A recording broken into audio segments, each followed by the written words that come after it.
All right, so we will be continuing our focus on language variation. We've looked at internal variation within a language.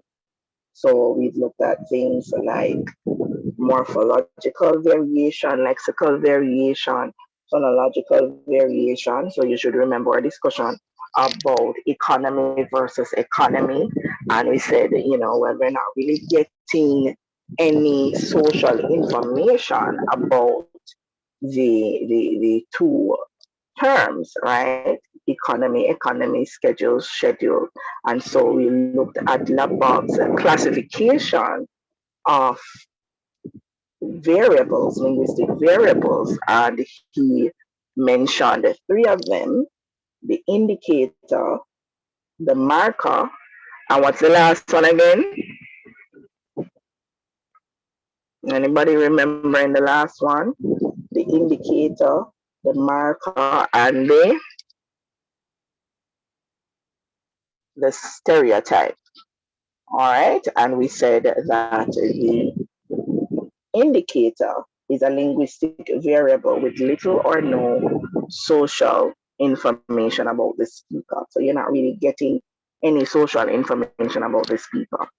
For the marker, we said that it is a linguistic variable with potent social information. So we're getting a whole heap of information about the speaker. We can talk about their occupation. We can talk about where they live. If somebody say me we ain't good on there yesterday, we can mark that person off as coming from a particular area. So you do get some amount of social information. So the marker will mark off the individual as coming from a particular group. So we get a whole heap of information when we hear markers. However, the stereotype, the stereotype now is a popular and conscious belief and expectation about the speech of a particular group of individuals. So with the stereotype, it doesn't have to be true. So the stereotype that Jamaicans say Irie not even Irie but we say Irie, it is a popular and conscious belief.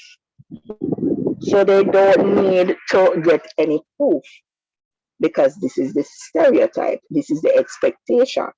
They would have seen examples, right, perpetuated particularly in the media, right? And as a result, they use these examples as models. And then from there, they would develop a level of expectation to say that if you come from Jamaica, you're going to say Ira man, you're going to say yeah man, you're going to say Jamaica, no problem man, everything Irie, everything Chris and Corey, etc., etc.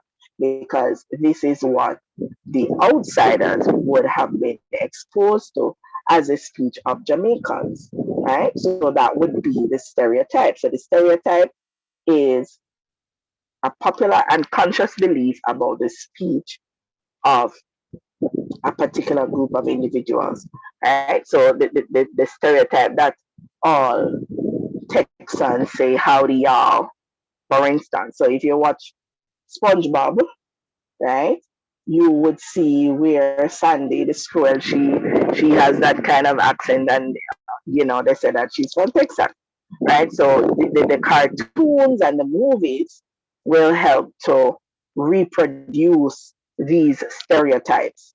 And then when you interact with individuals within the group, you sometimes become surprised because you're saying, but you don't say howdy, you're not saying y'all. So are you really sure that you're from this area in the States?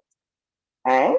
Likewise with Jamaicans, I'm sure many of you, when traveling, you probably would have gotten certain questions or requests because you said that you're Jamaican, but they're not hearing any of the familiar terms, so they're wondering, are you really a Jamaican? Right? So we looked at the indicator, the marker, and the stereotype as the three main linguistic variables. Then we moved on to look at group variables and situational variables. And with group variables, we had an extensive discussion about social class, where to put the children. Do you need to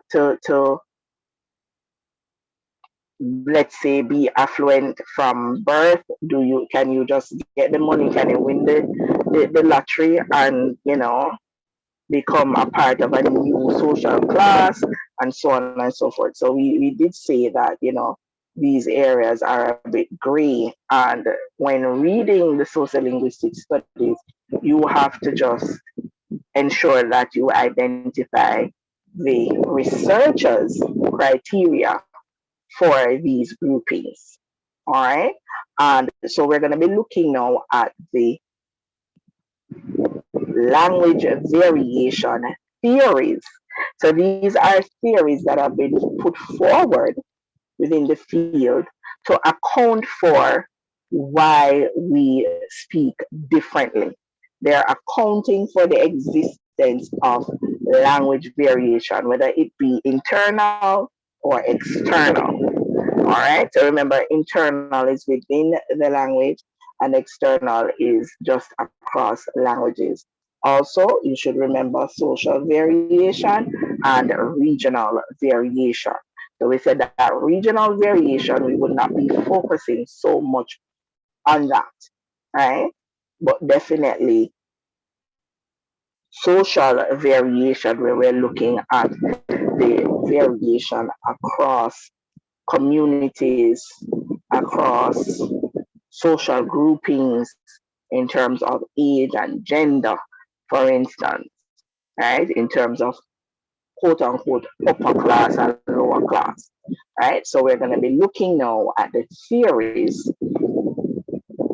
accounting for language variation. And there's some bonuses because I'm not seeing language style as audience designer. We're going to look at that as well. All right, so let us move on. And this image here is to depict a social network. So let us go right into it. All right, so we're going to be looking at the social network theory put forward by Milroy and Milroy. So with social networks, it says, in everyday interactions, speech differences may also be reflected in people's social networks. Social network moves the focus from social features of the speaker alone, such as the status, the gender, the age, the ethnicity, to characteristics of the interaction between people. To characteristics of the interaction between people. So with social network theory, they're not so much looking at the status of the individual, the gender, the age, etc., to determine why people speak the way they do, right? So they're not just looking at speaker variables, they're also looking at group variables, right? What's happening with the interactions. Who are you talking to on a regular basis? Who are you interacting with the most? All right. So let us look at this a little bit further. So it says that the network approach is attractive because it provides a set of procedures for studying small groups where speakers are not discriminated in terms of any kind of social index. Right? So again, you're not looking at the social index in terms of the gender and the status, etc. But you're looking at the networks to which these speakers belong, the groups to which they belong. So let me just give you guys a disclaimer that as we progress, you will tend to make the connections with the theories. And you might say, but this sounds like acts of identity, or this sounds like accommodation theory, or this sounds like so and so. Because remember that they are all accounting for the same phenomenon, which is what? Language variation. So you will find overlaps. You will find that they sound similar. So, for instance, language style as audience design and active identity, they're pretty close, but the tenets are different, right? The tenets are different. So it's very important that you understand the differences because they are going to initially appear similar because they're accounting for the same thing, which is language variation. So it says, since a social network is intrinsically a concept which relates to local practices, it has the potential to elucidate the social dynamics driving language variation and change. Right? So not so much the individual aspects in terms of the age and the race and the gender and so on, right? But it's looking more at the social dynamics in terms of groups. It offers a procedure for dealing with the variation between individual speakers rather than between groups constructed with reference to predetermined social categories. So, in essence, the social network theory basically is saying that you see all those challenges that you guys have been having with classifying people according to social class, wondering where the children should be placed, wondering if Usain Bolt belongs in a particular social group or if Bounty Killer belongs in a particular social class, etc. All those challenges and those gray areas, the social network theory will account for all of that and give you a better theory in essence. Right? So at this time when they were developing theories, really they would build on the existing theory to make theirs better. So you guys heard, my discussion about the community of practice and how that came about to safeguard against the loopholes of the speech community.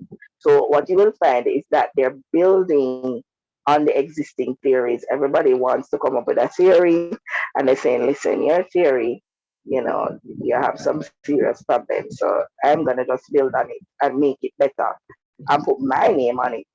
Right. So I'm gonna get some credit for this one.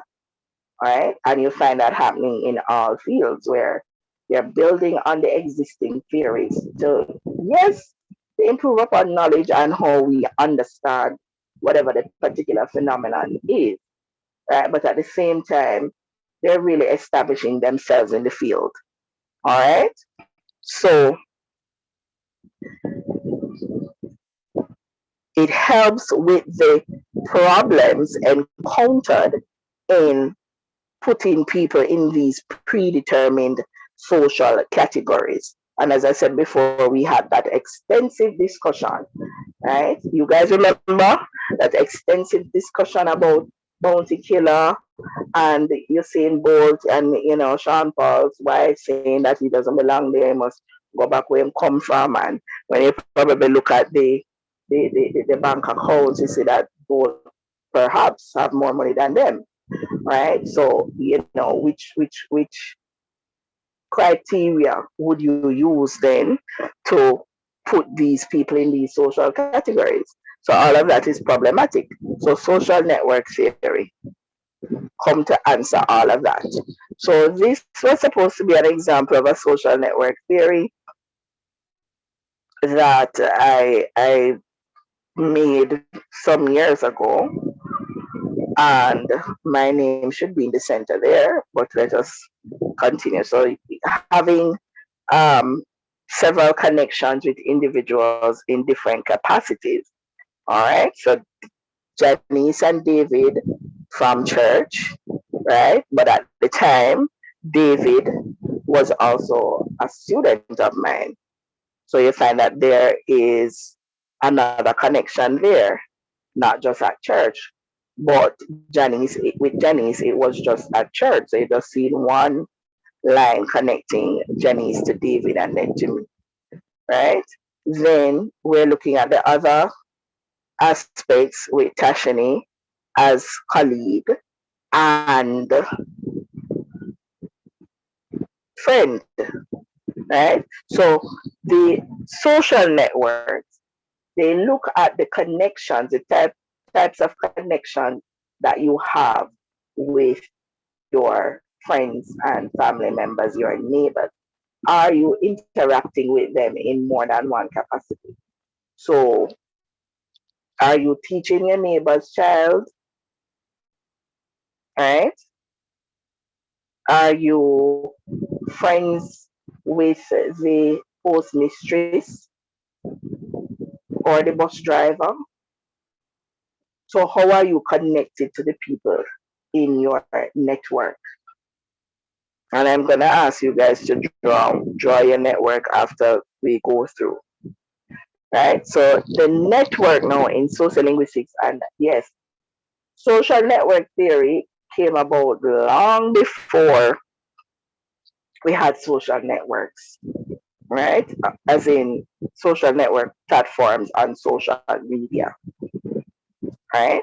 So if you are searching, you have to just make sure that you are looking for social network theory in language variation, because you're gonna see a whole heap of um, stuff coming up that these things don't have nothing to do with what we're looking at. So social network theory in language variation or in socio linguistics or the sociology of language. Because you will see all sorts of stuff coming up.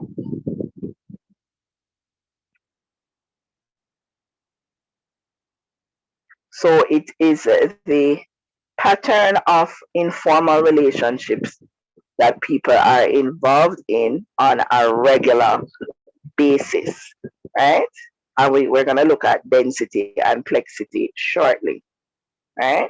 So with the social network theory, as I said before, put forward by Milroy and Milroy, it's looking at, let us say, the web of connections or entanglements, which has a new meaning now, or new associated meaning, but it's a web of connections between individuals, right? And the structure of this network is dependent on the types of connections that they have with each other, right? So we're looking at interactions between the members within the network and the fact that this is what accounts for language variation and language change. So after we finish with language variation, we're going to be looking at language change, because language variation feeds into language change, whether it be shifting altogether. Let's say one speech community shifting the language that they use. For instance, the overword community, right, in Hungary, they switched from Hungarian to German, right? So that was a community change.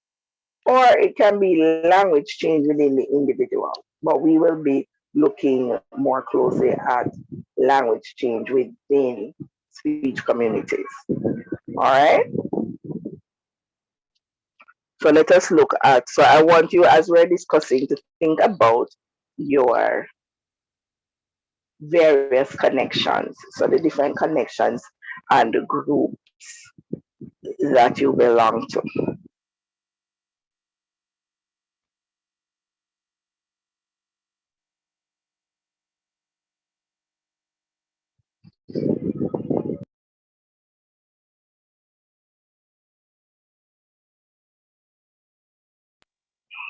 All right. And so with density, it says whether members of a person's network are in touch with each other.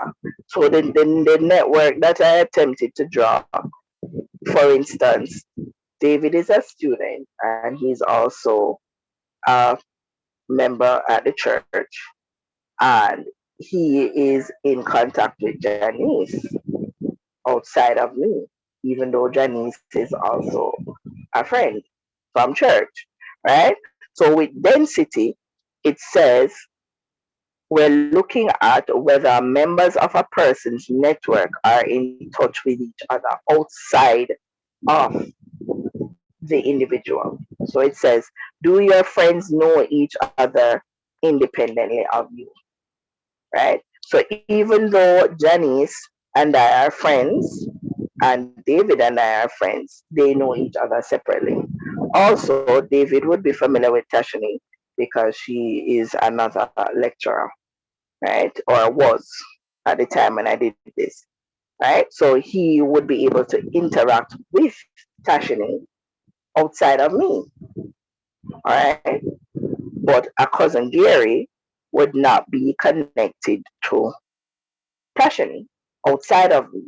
So if they happen to interact, it would be that they would have been introduced by me, for instance, or the connection is made through me, right? So with density, it says, do your friends know each other independently of you?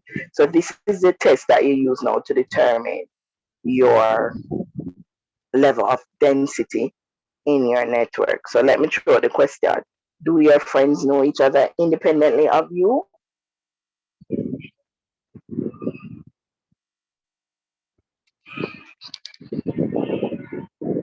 Yes, I have one where my sister best friend, Mm-hmm. her friends, I get to know them because of her.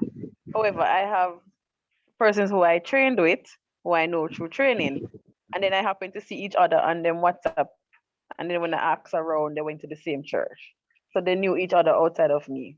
Outside of you, right, right. Good example. So the more of those connections you have in your network, the more dense your network is, right? So again, just continue to think while we're going through. And then we look at plexity. Plexity has to do with a measure of the different types of transactions people are involved in with different individuals. So, what are the kinds of associations that you have with an individual? So, I just commented on some from my network. I can go back to it. So, connection with Tashini is that she's a colleague and a friend, right? So we have a professional working relationship and we also have a friendship. With David, he was a church member first, right? We worked together in the youth group and then he became a student. So we have two different types of complexities. One where he was a member of the youth group and we worked together in the youth group, right? And then the other connection is that I'm his lecturer. But at the time when I did this, it was just one connection to Janice as friend from church. Then she did linguistics. So you know that the relationship, the connection change again, right? My cousin Gary is just my cousin. We don't have any other, so he's not my lawyer too, or my realtor or anything else. Likewise, Andre. So what kinds of associations do you have with the individuals within your network? Do you have more than one connection with them? Let us put it that way. So are you connecting with them on different levels? So within some, within some networks, you have individuals serving two, three purposes, as in two, three different connections, right? So they're neighbor, they're also the pastor for the church in the community, and they're also, let's say, a relative. So that's three different types of association, right? So the plexity is a measure of the different types of transactions people are involved in with different individuals. Now let us look at the types of plexity now, whether it is uniplex or multiplex.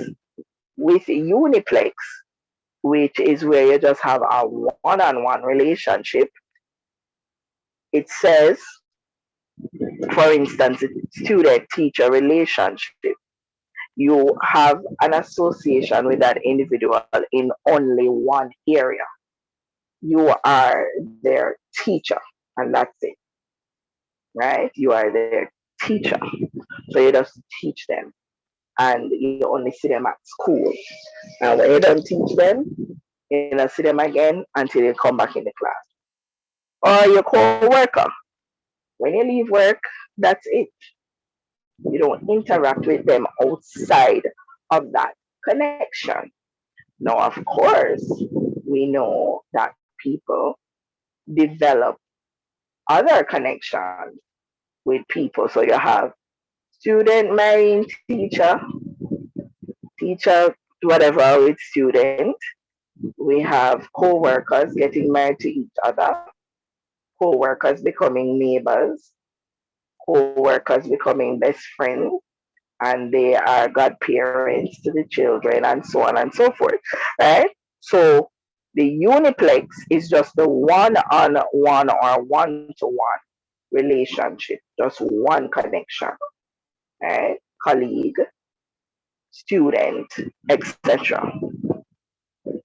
The multiplex type of plexity now is when you have different types of associations with the same person. So relationships which involve interactions with others along several dimensions, right? Several dimensions.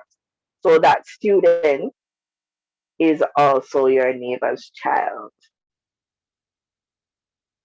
So that is not one connection, but two, because in essence, that's your neighbor, right? So then it would be considered multiplex, right? So it says workmate is also playmate, and church brother is also classmate, etc. Right?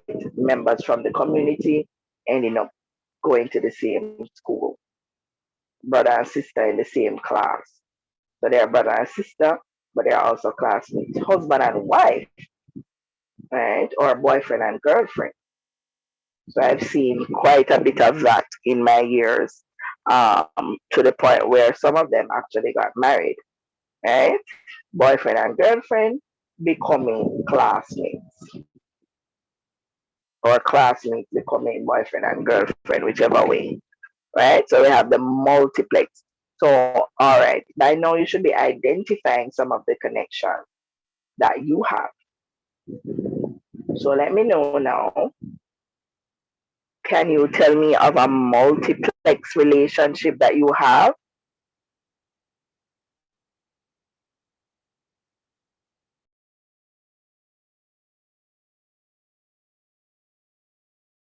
Neighbor and church sister. Can you just repeat for me and project some more? Neighbor and church sister. Nephew Okay, slash student. right. So neighbor and church sister. So that's multiplex because you guys live beside each other and then go to the same church. Two different associations there. Very good. Any more? Miss, some of my students also church, church. Well, they call me brother Arnold at church, and when I'm at school, they call me sir. Wonderful, right. So we're coming to the language part of it because the multiplex, these relationships, these associations will lead to variation in terms of use of style and even register in some cases because of the nature of the connection. So sometimes they're going to be very formal with you, depending on the context, and at other times, you know, it's more relaxed. So that is why, going back to communicative competence is very, very important, because it is our communicative competence that would allow us to be able to maneuver these relationships and these associations appropriately, right? So imagine your student calling your brother a nerd in class, right? That would be, you would find that to be very strange, right? So the different connections require that we speak differently also. Very good. All right, so the dense network now, if a person has a number of ties or associations or connections or entanglements within their network, it is said to be dense. So when you have a number of connections within your network, it is said to be dense. Now, if you have few people that you talk to, and you know them not know each other, you're the central point, and not necessarily coming together around you in any case, right? Then your network is not necessarily dense, right? And we would say it's a sparse network. But let us look at the dense multiplex. So the dense multiplex networks form an organic group and is norm enforcing, because members tend to conform to such norms, right? So the more connections you have with an individual, the more you're interacting with them.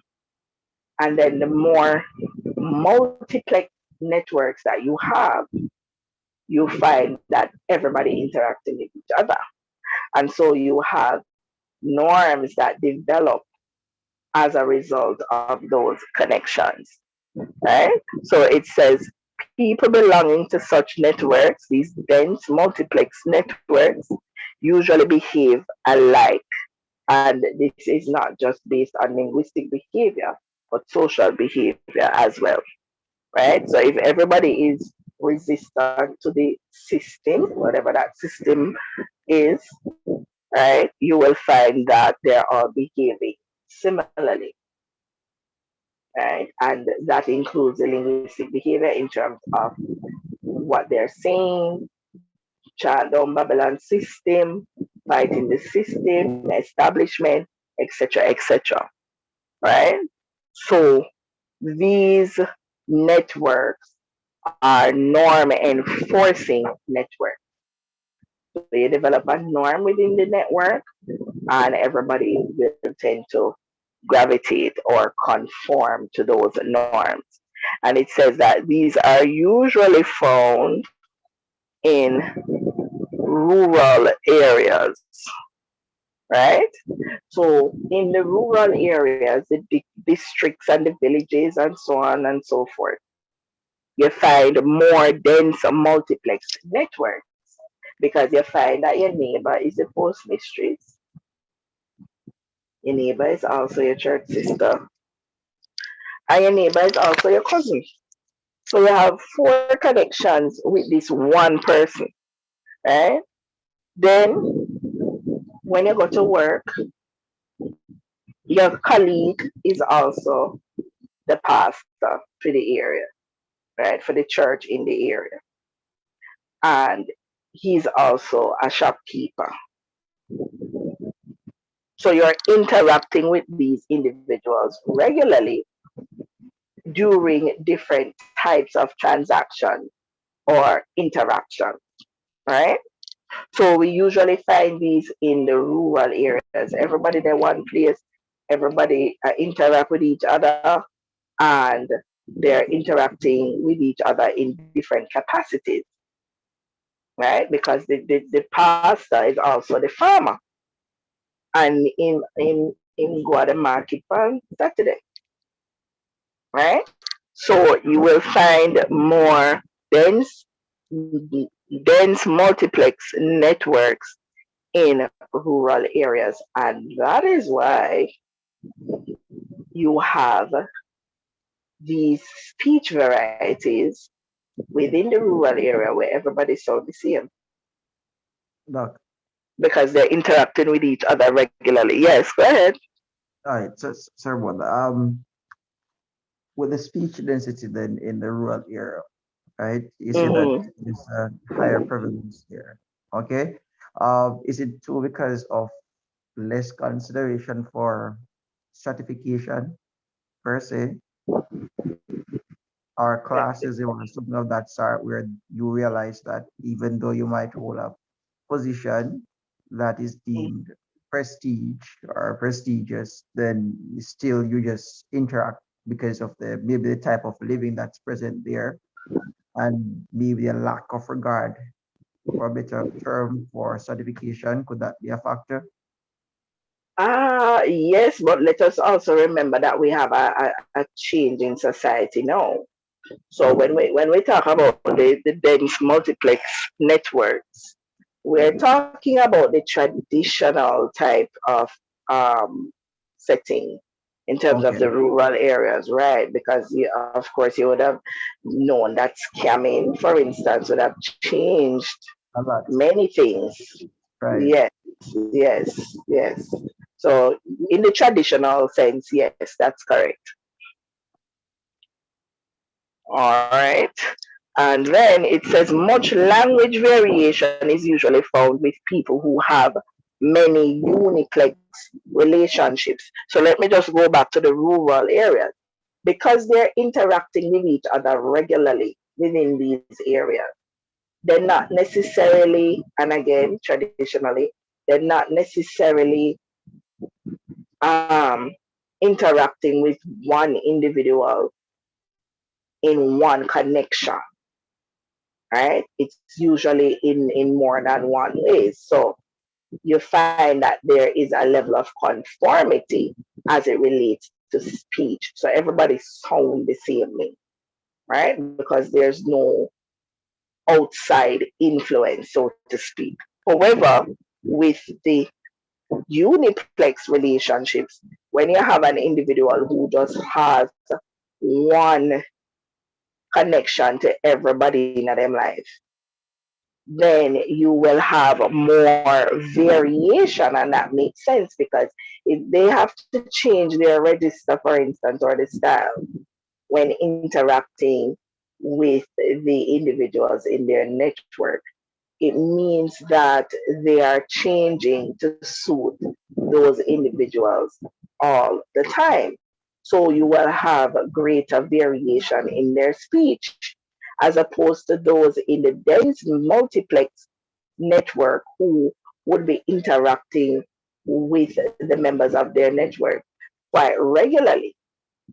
So there's no need for them to change anything because everybody thought the same way. But with the uniplex relationships, right, you will find that there is much variation. And it says for most urban centers, people belong to a sparse uniplex relationship. So your neighbor is your neighbor, your co-worker is your co-worker, and your family is your family. There's no overlapping in terms of the connection, right? And because you're just speaking with them in one capacity as them teacher, one capacity as them neighbor, one capacity as your brother or your sister, then your speech will vary more than the other individual who is speaking or interacting with many individuals who belong in the same grouping. So there's no need for them to have variation in their speech or to develop variation. So the social network will influence the linguistic repertoire of the individual, whether they need to know the accolect, the mesolect, or they can just use the basilect because everybody in their network taught the basilect. So why do I need to? There's no necessity, right? If me there work, me use the basilic. If me talk to my neighbor, me use the basilic. If we go to church, use the basilic. If we go to the market, so therefore there's no need for variation in my speech. However, the individual in the sparse uniplex relationship, they would have to vary their speech, right? Because they have mostly a one-to-one connection with the individuals in their network. You guys following? Because you're going to draw your network. So it says when the people we mix with, Holmes says when the people we mix with belong to a homogeneous group, we will generally speak the way the rest of the group does, provided we want to belong to the group and we like the people in the group. So providing that we want to identify with the people in the group. So you might be thinking about people who, let's say, they leave the rural area and they come a town, and when them go back, them talk differently. Them not sound the same way. That's because they don't have a motivation to belong to the group anymore. They want to separate themselves from the group. You following? All right. So I want you now to take some time to put your social network together, because we want to know if you have more of a dense. Let me go back to the right. So do you have more of a dense multiplex network, or is it more of a sparse uniplex network? All right, so I want you to actually draw it. Let me see the time. All right, good. So we have time. So I need you to open up your, whether you have Word or um, what's the next one, or PowerPoint. Maybe Word is better. Or if you have an app that would allow you to draw to make the connections. And I want you to do something similar. It doesn't have to look like this. This is just depicting my network, me being at the center and the different connections, right?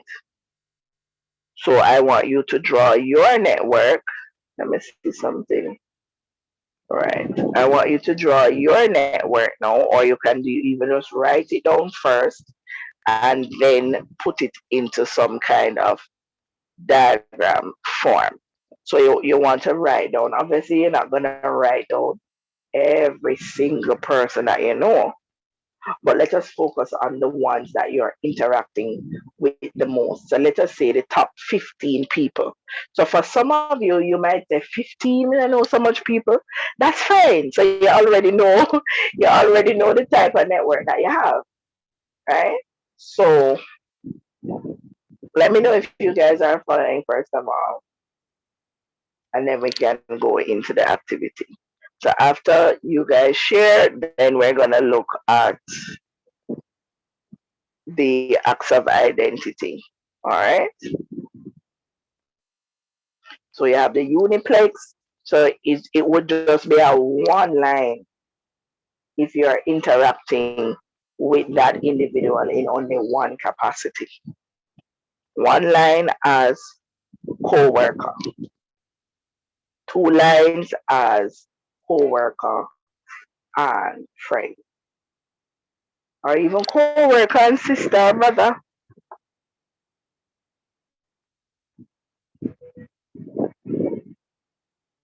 And then I'll allow you guys to share screen so we can see some of what you came up with.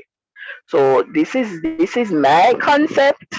It doesn't have to look like this. I hope it don't look like this. But this is my concept of my social network. So you want to be writing your name in the center, John Brown, and then you want to draw the types of association. So each line represents an association or a connection, right, with the particular individual.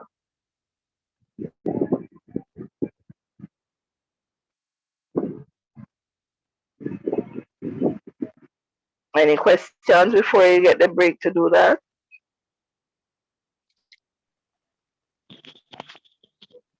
Yes. Yes.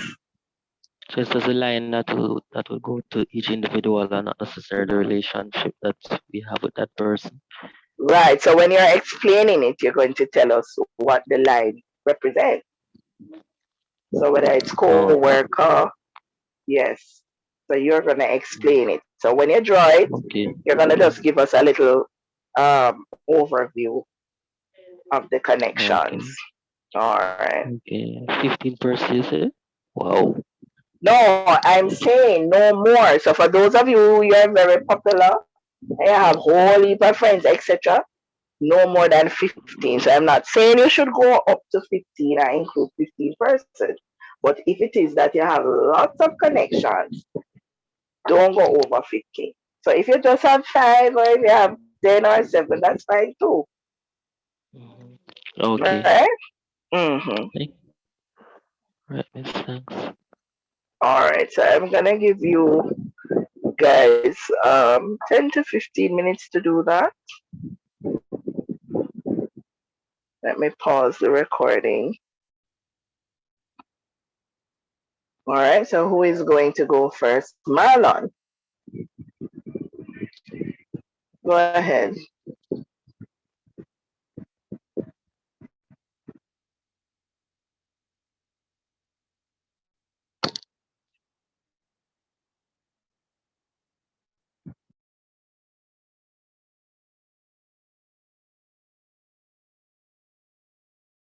Uh, it's coming up big. How do I draw again, please?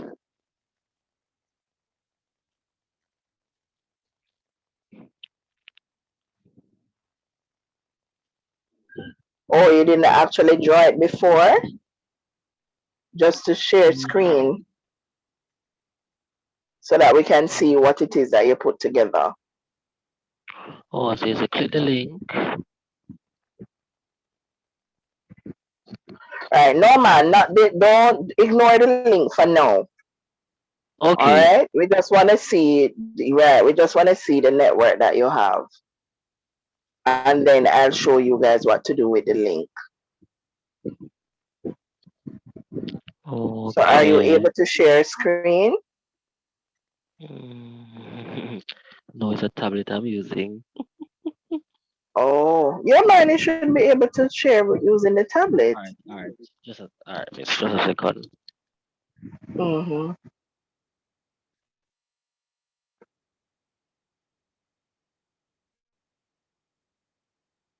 So just make sure you close all the windows you don't want us to see and share screen. I'm sorry, Miss Walters. Vanessa Da Costa, she just wanted you guys to know that she got bumped off. Her light went. Oh, okay, okay.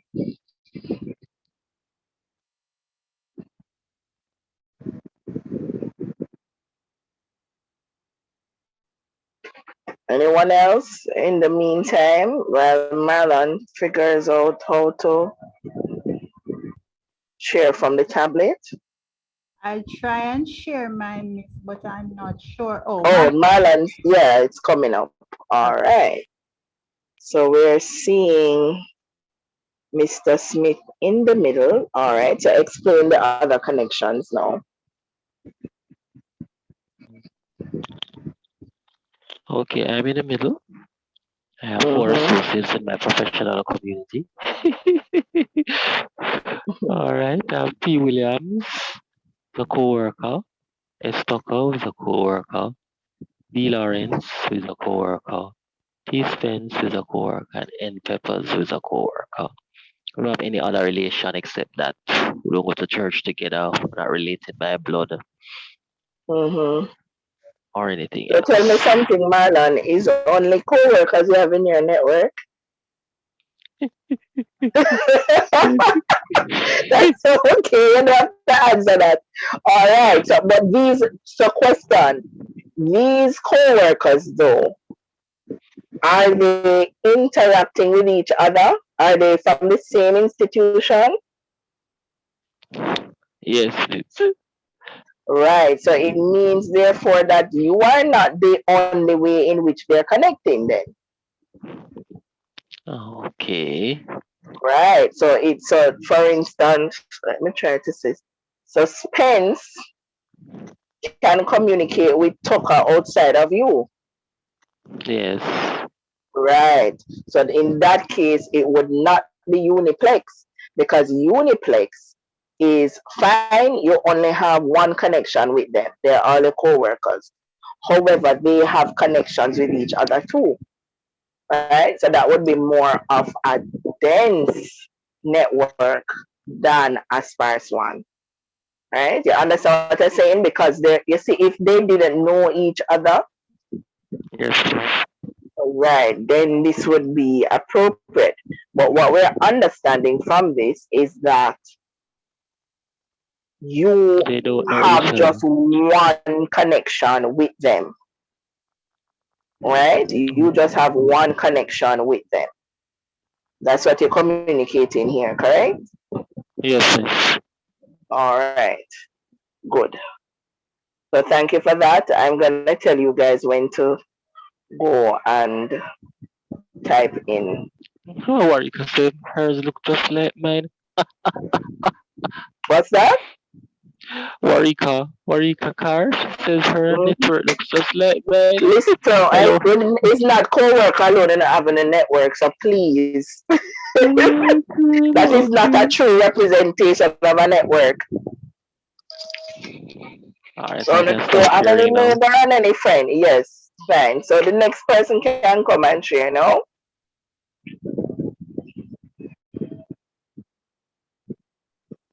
Is it Warika? Who is Warika or Flanagan next? What are you trying?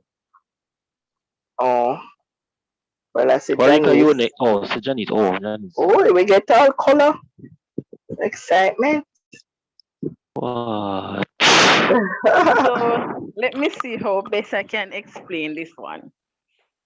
All right. So for instance, I have a friend, Brian. How Brian Mhm. met my mom. He worked in a store where my mother was a customer. So they became friends out of my knowledge. And Mm. then she sent me to the store one day and I'm like, you work here? I'm here telling mama once. And for some reason, him describe my mother, I realized him know my mother. So that connection was made without me. Then now you have people like my co-worker Sasha. She Mhm. knows all of my friends. I mean, she know my mother, she know my kids, she know one of my church friends. Mhm. You have my kids now, who of course would know my mother, know me. They know Sasha, they know my best friend Kelly. I don't think they know Brian. And of course, they know their friends, which I know their Mhm. friends also. Um, Sasha knows, as I said, my church sister, yeah. And there could be more, but it kind of too much and it was kind of hard to do, but along that line. Okay. All right, we get this. So whole heap of arrows and connections taking place here. So this would definitely be dense multiplex. All right, based on what we're seeing. Very good. Thank you, Janice. So who is going next?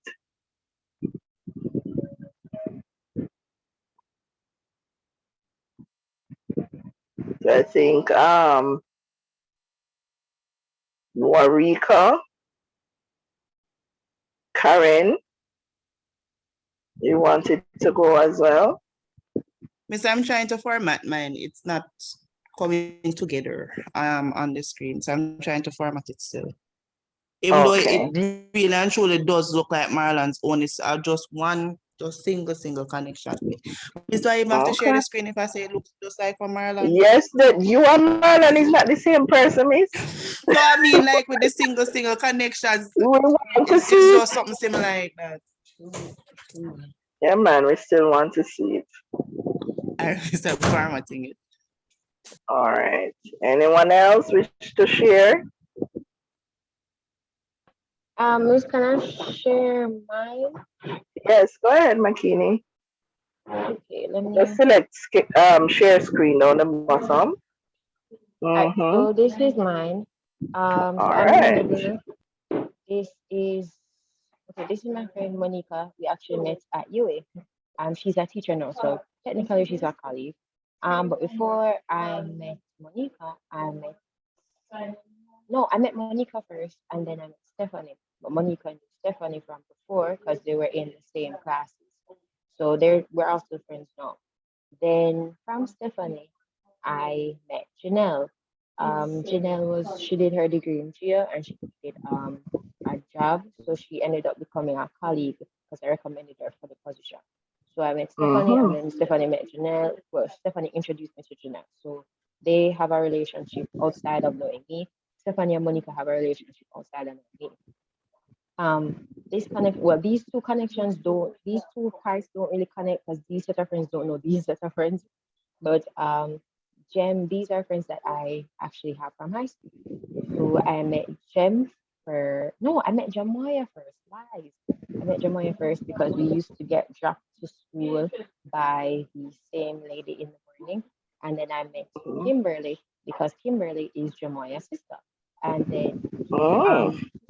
Kimberly is Jamoya's sister. And then Kimberly and I ended up in the same history class in fifth form. So we ended up being friends. And then I met Jamila from third form because we sat beside each other. And then I found out that Kimberly actually knew Jamila from before that because they go to the same primary Okay. school, but they knew each other from they were in the same French class. So yeah. Right. So Jamila doesn't know Monica. No, Jamila doesn't. So these Okay. three right here don't know these Mm-hmm. three up here. Up there. Right. Right. Well, it still then multiplex because, well, let me see. Mm-hmm. Because they know each other outside of, Outside of knowing me. right, as in Jamoy and Kimberly and is it Jem. Jamila? And Mm-hmm. then up the top, it's the same thing. Yeah. So it's just it's all that is required now is a meeting of these three with these Literally that's three all on top. yeah. That's literally all Okay. that needs to happen. All right. Thank you so much for sharing that. You're welcome. All right. Looking good, guys. Yes, Karen, you may go next. Okay, miss. Mm-hmm. Man, cheers. Oh,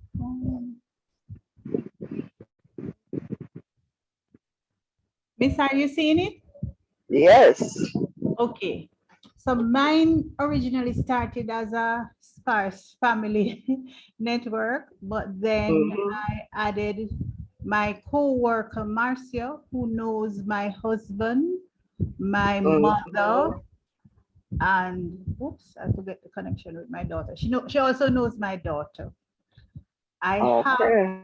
I have my Wait, brother. sorry. Can you run the slideshow so that we can see it better? Oh, okay, miss. Just go to slideshow and select current slide. Slideshow. Mm-hmm. Slideshow. And from current slide, yes. Okay. That's better, miss? All right, so there is Marcia, my co-worker, who knows my mother and my husband, and by extension, my daughter. There are my brothers, who is connected to my mother and my husband, and also my co-worker. And there is Shamin, who is my friend, my daughter's friend, my husband's friend, and church sister. And anything, I think mine is sparse, but I think that's about it. And I'm But if connected. you say it's sparse, I'm seeing a whole heap of lines connecting. So I'm trying to follow this diagram here now. Okay. Right? So for instance, Charmaine Right. is connected to, is that Nastasia? Right. Yes. And then I'm seeing that connection to Terence Yes, also. yes, And then I'm seeing that Terence is also connected to Marcia. yes, miss. My And co that Marcia is connected to Veronica, and that's your mom. yes, miss.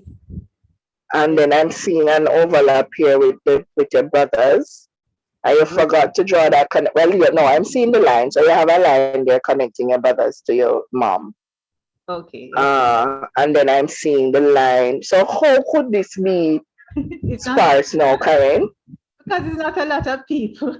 But No, but it's not about that. It's about the okay, for multiple connections. yes, Right. It's about the multiple connections. So it's definitely not sparse. All right. But very good. Thank you for sharing. I'm you're taking a welcome. screenshot of all of them, you know. Oh, okay. All right. Who is next?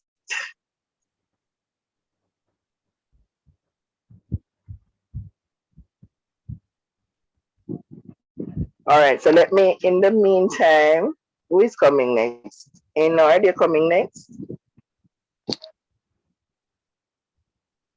I was gonna say I could go next. Okay. Yes. Go ahead. Tabitha can Share. go. Tabitha can go But I'm next. using my phone, so Okay. no. Yes, I can. Mhm.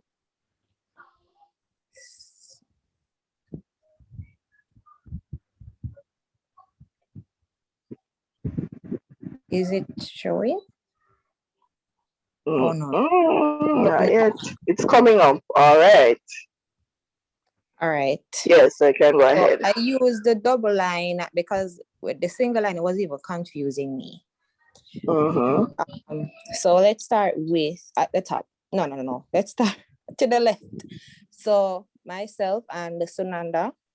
So we were schoolmates first. And then I found out that she lived in my community. So became friends and also neighbors.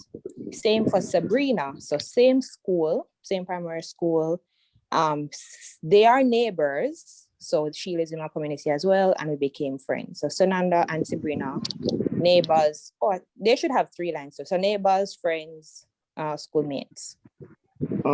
So right now, so Joseph, that's a friend. Tanya, just co-worker. Okay. And then down the bottom, so Tanisha now, so that's my mom. Co-worker, because she has a business, so sometimes I help out, co-worker and a church sister. Okay. Up top, Tiffany, a worker of hers. So first she was just, I guess, co-worker, but then we became friends. Tiffany and Tanisha, only co-worker. Tiffany and Joseph, friends. Oh, Joseph and Tanisha, friends as well. So I guess it's sparse, I would say. Yeah, because So outside of Joseph, Tanisha, nobody know nobody else. oh, hold. I thought you said that Sunanda. So Sunanda and Sabrina, they don't know each other. Oh yes, those two. Forgot about them. Right. So they know each other, and then Sabrina knows Tanisha.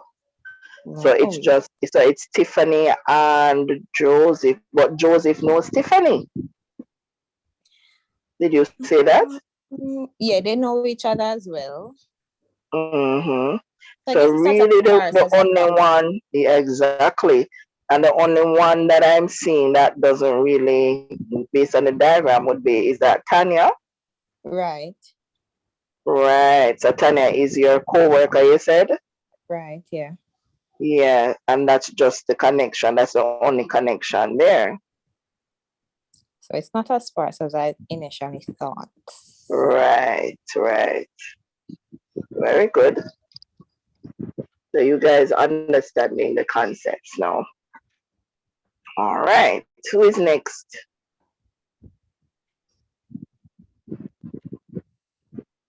Excuse me, until the next person goes. But we do have sparse relationships because, like, we do have friends that nobody knows.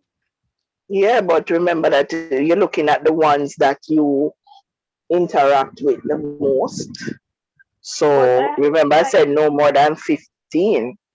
No, man, I understand, but I'm saying along the line of interactions, I do have people that I interact with daily, which like my family and friends don't know. Right, but we're just going based on what you show us, No, man, because I did one that was like that because I just did one that I know would have a lot of persons in it.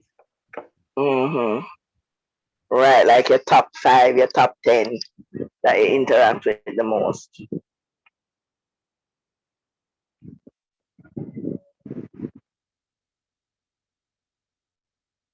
All right, so what I want you to do in the meantime is to click on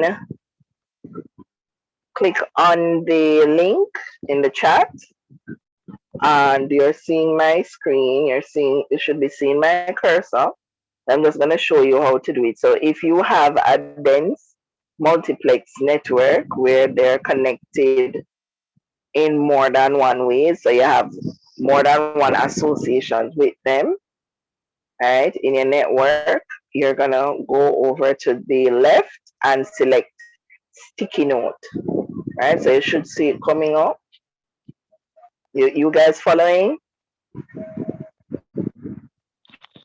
Yes, miss. All Yes, right, so we're you're going to following. select sticky note, then you color code it. So if it's dense, then you use the blue, and we don't have burgundy, so we're going to use pink if it's sparse. All right, so let me just show you. I'll delete the second one that I'm doing. So you just type in your name and select save, and then you kind of just put it down, right? So it's under that. All right, everybody clear? So I'm going to delete the second one. But to delete it, you just click on the 3 dots. So I'm going to select Okay. sticky notes, Mm-hmm. click on it. Select the It's color. either blue or pink, right? Type in what you're typing in, and then save, and then position it. What All are we right? typing? Just our name? What's your name? So Okay. we're developing the map now to see the types of networks that we have in the class. So I'm seeing 1, 2, 3 participants. There's everybody.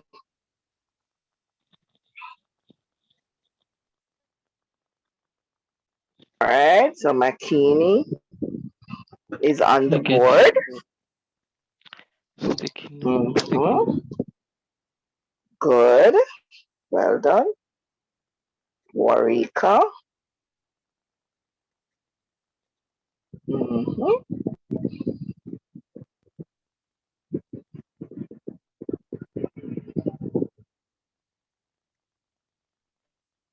And then I can just push up these to get some space.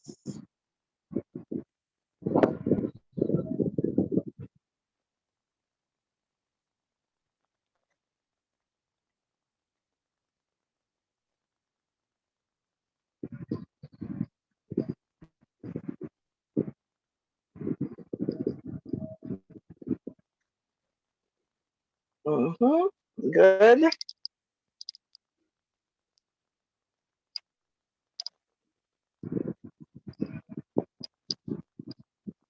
The Marlon is at sparse uniplex.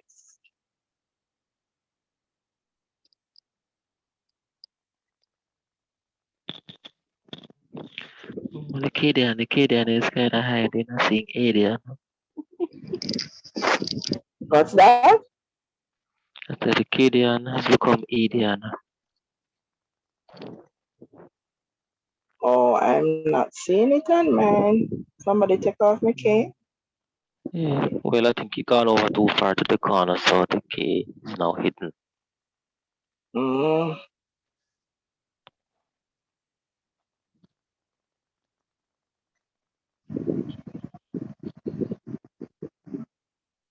So where's the rest? Where's Sasha? Come Sasha, come Natisha. Anord. Ivan. I wonder which network Enoid belong to. You say Ben's multiplex. But it's not the right color. Yes, or they need to change it to blue.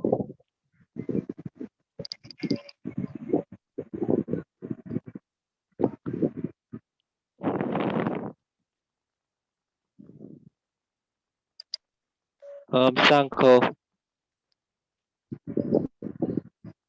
Janice, where's yours?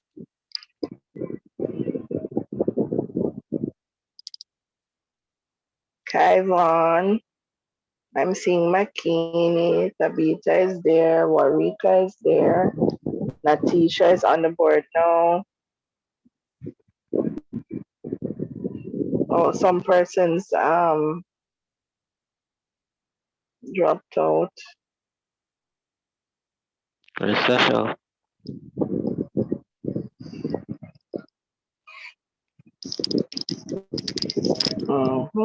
That's everybody now. 6, 7, 8, 9. I have at least 2 persons left. Kaivon is not yet there. Sasha is not yet there. Karen is there now. So Marlon, you're trying to tell me that you're the only one with the sparse uniplex? Yes, it seems so. Oh, Everybody else is interesting. the type of people right there.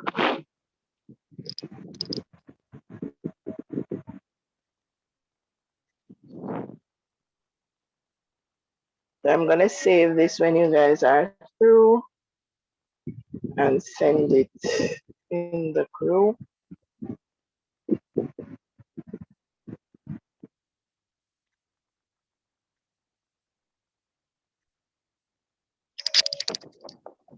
We gone. Good night, Yard. For sure.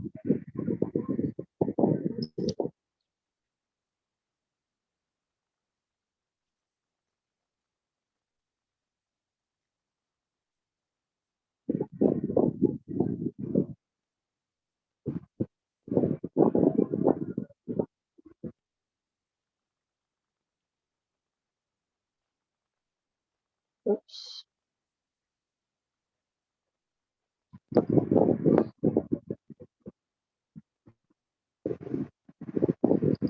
Sasha? Yes, miss. Miss. Oh, I just see it now. Never mind. I was wondering how I'm not seeing my name come over, but I just see it now. Never mind. Sorry, ma'am. Yes, Sasha, we're waiting on you now. Miss, my computer shut off, so I'm actually on my using my Oh, phone. And Kaivon. oh, that might be a little bit difficult then for you to maneuver it on the phone. Yeah, because I was using phone, so that's why I was wondering why it was giving so weird. Which network you belong to, Sasha? Based on my complex join, I would say the multiplex. So how we don't see the drawing? Did we see the drawing? No, miss, it's saved on the computer. I did it in Word, but that's when I'm explaining. The Oh, computer shut off, but I shut can down. explain. I can Okay, explain go what ahead. Yeah, go ahead and explain it to us. right. So in on my thing, I had 9 persons. We are all connected some way, right? One of them is my sister, Anna. We are connected by being sister. Another one is Joyce. We are connected by our neighbors and church sister. Joyce and Anna is connected as well as church sister. Then we have Nadine. I am connected with her as co-worker. Then I have Sensory. We are also co-workers. Sensory is connected to Nadine as co-workers as well. Then we have Latoya. Latoya and I are connected as co-workers. We are also connected as church sisters. Latoya and Nadine are connected as co-workers. Latoya and Sensory are connected as co-workers. Latoya and Joyce are connected as church sisters. Latoya and Anna are connected as church sisters. Then we have Kimona. Kimona and I are connected as church sisters. We're also connected as friends and colleagues as we both work on the youth exec. Kimona and Latoya are connected as church sister, Kimona and Joyce. Did you get the drift? Because I feel like I'm I want talking. to see that diagram because that sounds like a true representation of the dense multiplex. Because with the others, they had single connections with some of the ties that they showed, but for yours, everybody sound like them know each other. Yes, except for like Yes. my co-workers, they don't know some of my church sisters except for Latoya, who is also my Mm-hmm. co-worker. Right. Miss, So try and see if we can see Miss, that, please. Oh, from something this are coming, I think, you know. Who is this? No. We just so you're gonna go over to sticky notes. Who was that? Karen? No, it's not Karen. So you're gonna go to sticky note and select it. Then you type in and save and your color code. All right. Yes, Marlon. Who was saying, Miss? Miss, it's me, Miss. Yes, Anard. For the dense multiplex network, I am. Mm-hmm. Is it that the main person, the center, the main person who is at the center should be connected to all the persons in more than one way or the other, or it can be with any member in the network. So they should have more than one connections with the individuals, Oh, and the individuals should be connecting with each other as well. But did we see yours? We never see no, it. Miss. I can. We want to see Okay, it, Miss. man. I can share mine. So I'm It's gonna not let a me big put. one, Miss, because I All right. So let me just put Sasha's and since she's having some difficulty in putting it together. So let me just yeah. All right, and then pull it down. Oops.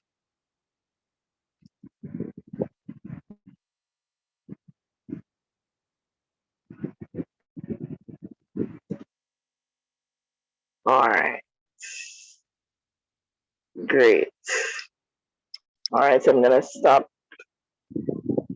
sharing and then you can go ahead.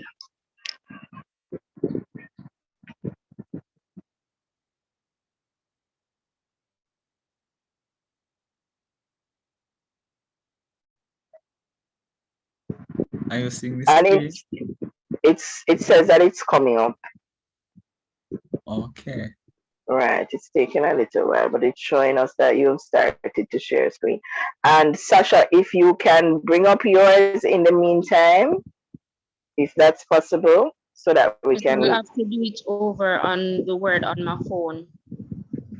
Oh, you actually lost the document. Yes, miss. Oh, No, it's not lost. The computer shut down. right. Oh, so okay. I thought it was like it wanted to charge or something. I would have just restarted it. All right, that's fine then. Okay, miss. Mm-hmm. So, this thing taking a while. What, Miss? You're sharing from a computer Miss, or your tablet? yes, You have no, internet issues on order. it's a laptop. Or from a laptop? Your Yes, internet is Miss. dipping on order. Okay, okay, you seeing it now? Yes. Okay. It is not a very big network. Can you It's a zoom in a little simple. bit? So, Annoyed, 1, 2, 3, 4 people. Annoyed. That's it. Well, Yes, go ahead. yes, Miss Bob. Uh, all right, so it is Kevika. Kevika is my student. Shahim is my student. Reverend German is a pastor, and Deacon Davis is a member of the church. So I am in the middle. Kevika is my student. Shahim is my student. Shahim and Kevika they share a different social network. They are part of the dance group at church, but also Reverend German is their pastor, and then Reverend German is also my pastor, and he is also the chairman of where I work. And then Deacon Davis is also a member of Reverend German's church and also my church sister, and she's also Kevika's grandmother.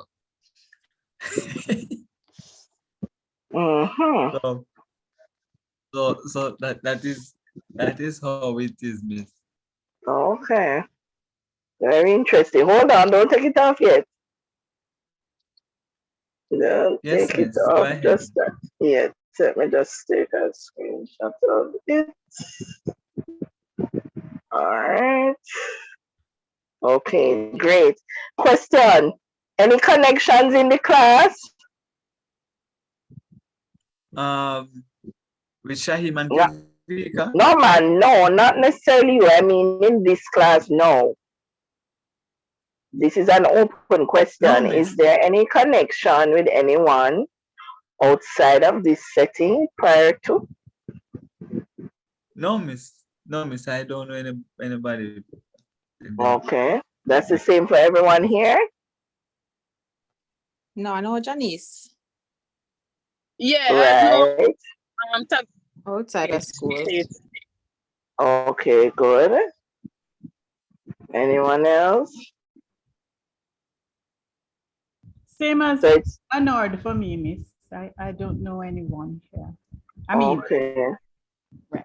So it's a one-to-one for most persons in here with each other. Yes, miss. Okay.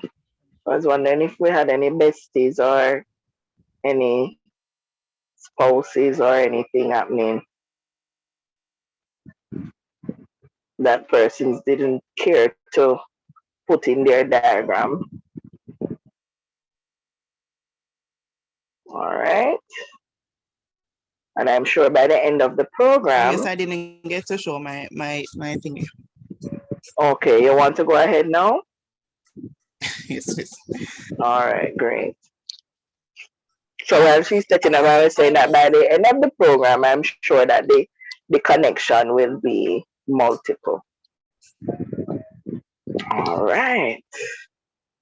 Yes, I didn't want it to look too bad, so I went and I dug for another name. So I'm in the middle. Othila to the top left. I met her in college. She introduced me to Gavin, who is a friend, so I would know him through her. So she knows him, I know him. That green arrow to Sherilyn, we know her from college. So my blue arrow there and her green is for that. She's now working with me, and my co-workers are Kadeen and Renique. So the purple from Kadeen to Sherilyn, my blue and her green go. Oh, mine to Othila would be yellow. Her or green to Sherilyn. Renique, I introduced Renique to Othila, which is that blue arrow over there. Yeah, I think I covered it. So yeah. So That's basically, but Gavin also knows Othelia. Yes, I would have met Gavin through. I met Gavin through Othelia. So okay, but he doesn't know. Is that Kadeen? No, nobody else. Familiar with Renee, but doesn't know her. Okay, Right, so this that's is why good. he's just lonely over there. Right. Right. Thank you for sharing. All right, so I want you guys now to think about how your networks have affected your speech. Right, so you were able to show me the network to show that you're connected to this person in multiple ways or in just one way, just one connection, etc. So, how has this affected your speech? Or do you think that it has affected your speech in any way? Miss, I can start off. Yes, go ahead. For Renique, she is a very dramatic person, and I've noticed, especially since of late, I've picked up a lot of her mannerisms. We are similar in terms of personality, similar. So the speech and the laughing and so forth, but the gesticulation, and she literally, if she's demonstrating something, she literally get up and run. I don't do the running, but I notice that my hands are all over the place to help with the conversation. So that definitely I think everybody that's else. an influence. Yeah. Okay. Right, because hers is so much and so strong. I think that's why I observe some of it, whereas everybody else is just not so strong. So I don't take on any of their characteristics. All right, interesting. Anyone else?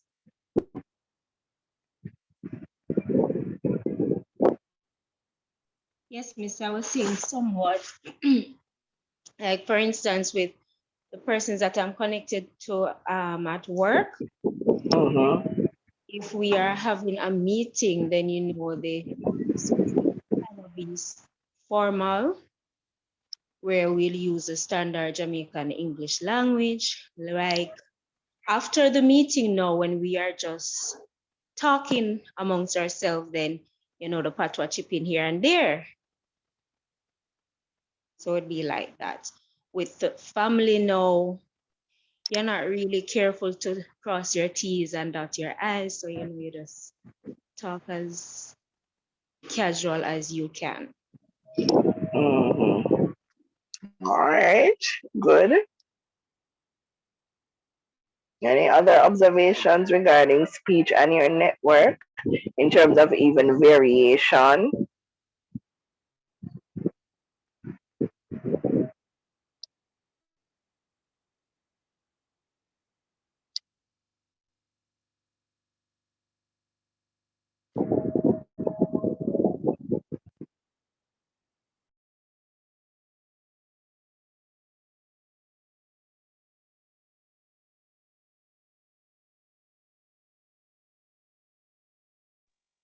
So are you speaking the same way with the individuals in your network or differently?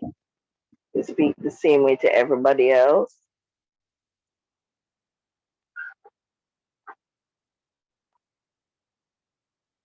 Miss, last time I went to church and I gave a sermon. I did a sermon at church. The people them say me sound like it past. But the pastor is in your network Well, in multiple that's ways. what they said. They said I preach. And I preach, I sound like, I said, how? But I said, I saw my way. And the then, pastor is Jamaican? yes, man, it's Jamaican. Okay. When I, Then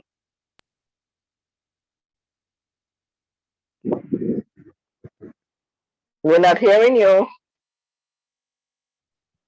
yes, miss, I'm finished, miss. Oh, yes, I thought you were continuing with the rest of it.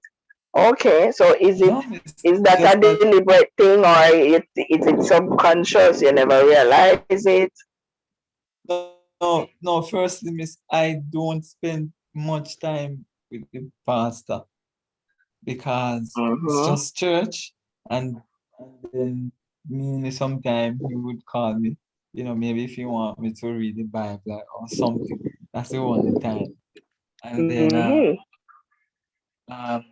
so I don't know where they get it from in terms of But I'm how long are you saying spending at church? So depending on the length of the church service, so you're spending well, quite a bit of time listening to him preaching. all right, that's not bad. Well, that's true. That's true. So Plus church, having conversations on the phone, which means that you are interacting with him on I would say on a regular basis then. no, miss, not every day, miss. like once per month, Oh, once per and month. then Okay. Once per month, call and he said, Brother Anna, is everything okay? And said yes. And he said, Brother Anna coming to church Sunday. I said yes, but it's not like we spend, some time together for me to sound like him, but you might have a point because when I'm in church, I listen to his sermon, and every Sunday, well, some Sundays when I go to church, I would hear his preaching. So as soon as I sound like him. Right. Anyone else? Miss, just to also add, as Arnard was speaking, I think that also contributes to like slangs that we use. For instance, when we're out with our friends, like different slang like brother, at church now we'd use like brother, sister, deacon, deaconess, those little things. Right. So in terms of how we're addressing each other as well. All right. Well, I'm going to go back to this slide quickly. We're wrapping up, but I will just use Anord's example just to segue into what we're going to be looking at on Wednesday. So we're going to be looking at the acts of identity theory. And this theory pretty much says that whenever we use language, we are performing an act of identity, meaning that we're identifying with a particular group to which we want to belong. So we have a desire to belong to that group. So it is possible, Enord, that you are performing an act of identity when preaching, because of course your model or the standard would be pastor, right?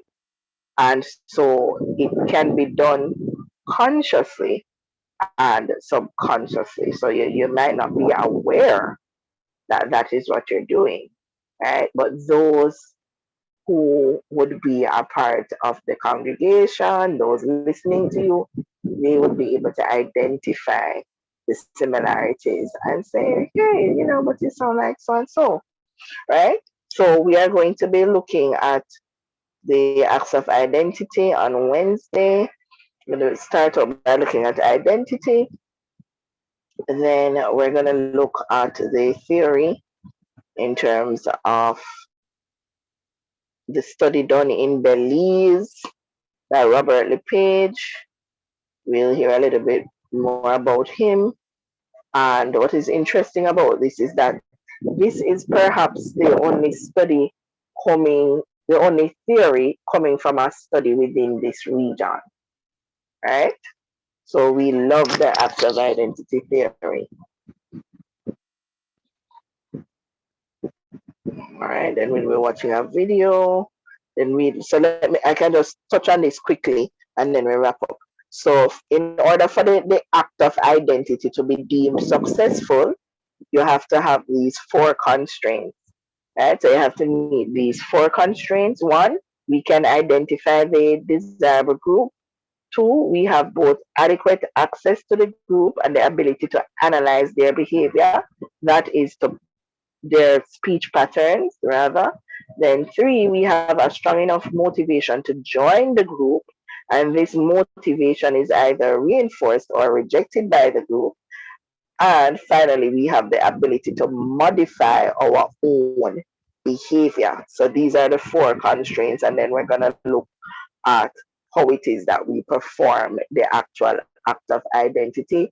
We're going to look at some examples from some famous people, right? Because obviously they would be on the world stage a lot, and they would be performing acts of identities based on, what it is that they're doing and what is required based on the setting. All right, so we will be looking at that on Wednesday. Any questions? So in wrapping up social network theory, going back there, right? It can either be uniplex. So your connections can either be uniplex or multiplex. And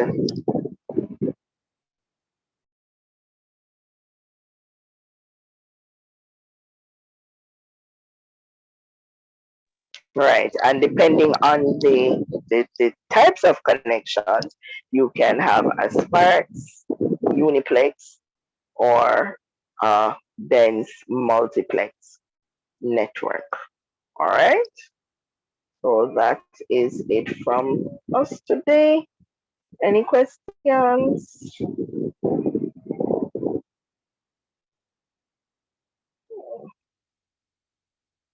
No questions. All right. Well, someone was saying something. Oh no. Okay. All right. So just bring this back up. And so we have established that we have this dense multiplex network, and most of the members in the class, they have a dense multiplex network where people know each other outside of the individual, as well as the individual having multiple connections with their with the members of their network. And then Marlon, right, says that he has, based on the diagram, a sparse uniplex network. All right. So it's what's with you. Yeah, it's so singled out, Well, remember that everyone didn't get to do it, you know. So That's true. maybe you will get some company. So what I'll do, I'll bring it up again on Wednesday, Yeah, and that is then we all can right. have them complete it. Just to no man, we want to complete it so that I can put it in the WhatsApp group, right? Oh, So right, so hopefully we'll get the others completing this activity. All right, guys. So let me just end this.